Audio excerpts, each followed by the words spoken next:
Сәлем достар, менің каналыма қош келдіңіздер. Бүгін біз сіздермен осындай ерекше болып шығатын салат дайындайтын боламыз. Жаңа жылға столға қойғанға өте ерекше, столдың сәнін келтіретін керемет салат. Видеоны соңына дейін қараңыздар, міндетті түрде жасап көріңіздер. Ең алдымен піскен картопты үкіштен жақсылап өткізіп аламыз.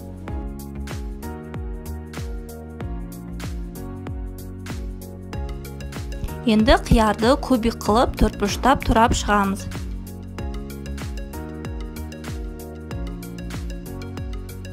Қызанақты да дәл солай төртбұрыш қылып турап шығамыз.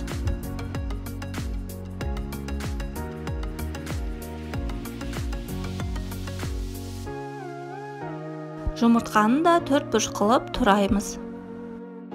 Барлық құрамды жеке-жеке турап, әрбір ыдысқа салып дайындап қоямыз. Сосын кольцоға торт құсап барлығын жинаймыз.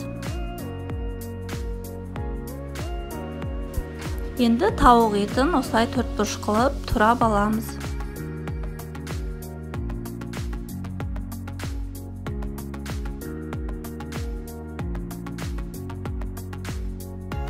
Енді үлкен тарелканың үстіне 16 диаметрі кольцоны қойып, барлығын жинаймыз. Ең бірінші картопты саламыз. Жақсылап қасықпен жайып шығамыз. Әрбір қатардың ортасына майонез жағып шығамыз. Арасына тұз сеуіп жіберсеңіздер де болады, бірақ мен өзім тұз сеппедім.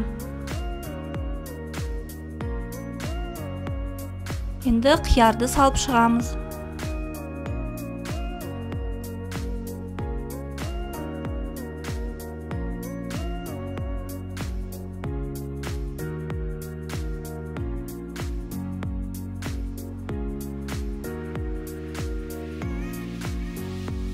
Қызанақты салып жақсылап жайып шығамыз.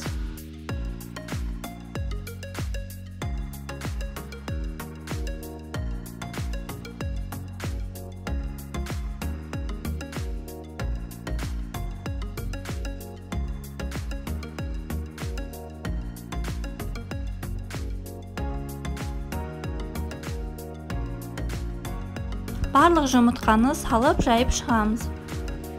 Араларына майонезді жағуды ұмытпаймыз, және тұз сепсеңіздер де болады.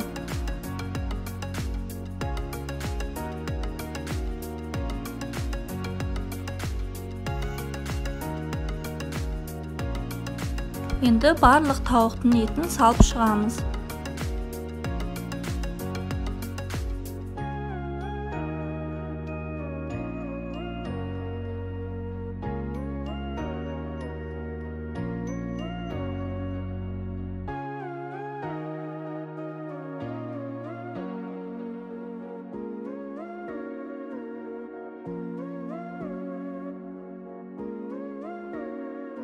Енді ең соңында бетіне жүгеріні салып, жақсылап жайып шығамыз. Одан кейін тоңазытқышқа 1 сағатқа қойып қоямыз.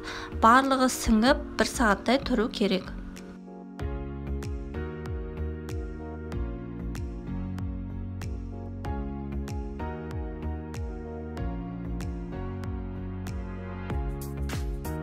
Міне достар, біздің салатымыз дайын болды. Міндетті түрде жасап көріңіздер. Столдың сәнін әдемі қылып келтіреді. Каналыма тіркеліп, лайк басып, пікір қалдыруды ұмытпаңыздар.